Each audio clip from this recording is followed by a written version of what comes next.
മിണ്ടിയില്ല മൗലവി. എന്നാ ഞാൻ ചോദിക്കുന്നത്, ആ കബറ് മൗലവി പറഞ്ഞ് നിങ്ങൾ കാണിച്ച പോലെ ഒന്നുമല്ല അവിടെ കബറുള്ളത് എന്ന് പറഞ്ഞു. കഴിഞ്ഞ പ്രാവശ്യത്തെ പ്രസംഗത്തിന്റെ മറുപടിയിൽ ഞാൻ പറഞ്ഞു, എന്നാ പിന്നെ ഉള്ള ഒരു കോലുണ്ടല്ലോ അവൻ നിങ്ങൾ കാണിക്കുന്നു പറഞ്ഞു. ആചാരത്തിന്റെ ഉള്ളിൽ കബറുണ്ടെന്ന കാര്യം ഉറപ്പല്ലേ? അതിലാർക്കും സംശയമില്ലല്ലോ.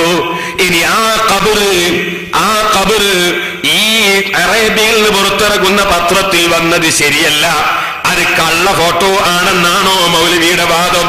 മൗലവി വെല്ലുവിളിക്കുന്നു. എന്നാൽ ഒറിജിനൽ ഖബറിന്റെ ചിത്രമൊന്ന് കാണിക്കാൻ നിങ്ങളെ കൊണ്ട് സാധിക്കുമോ? ഞങ്ങൾ കാണിക്കുന്നത് സൗദി അറേബ്യയിലെ പത്രത്തിൽ വന്നത്, കുവൈറ്റിലെ പത്രത്തിൽ വന്നത് ആ ഖബറല്ല, അത് ഒറിജിനൽ ഖബറല്ല, അത് കള്ള ഖബറാണെന്നാണ് നിങ്ങൾ പറയുന്നത്. ചോദിക്കുന്നു, എന്നാൽ ഒറിജിനൽ ഒരു ഖബർ ഉണ്ടെന്നതിൽ തർക്കമില്ലല്ലോ.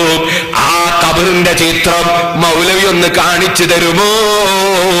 ഇതല്ലാന്ന് വാദിക്കുമ്പോ മറ്റൊന്നുണ്ടാകണ്ടേ? എന്നാ അതൊന്ന് കാണിക്കൂ മൗലവിമാരെ. നിങ്ങളെ കൂട്ടത്തിൽ ആൺകുട്ടികൾ ഉണ്ടെങ്കിൽ ഇതല്ലാത്ത മറ്റൊരു ഖബർ ഒന്ന് കൊണ്ടുവന്ന് സമൂഹത്തിന് കാണിക്കൂ.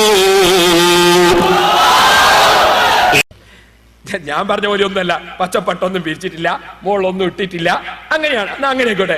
ഉള്ള ഖബറാടുണ്ടല്ലോ, അതെങ്ങനെയാണ് നിങ്ങളൊന്ന് കാണിച്ചു തരി. നിങ്ങൾക്കല്ല അവിടെ വലിയ സ്വാധീനമുള്ളത്. ഇപ്രാവശ്യം ഇവിടെ വന്നിട്ട് കാണിച്ചോ, പറഞ്ഞോ, മിണ്ടിയോ?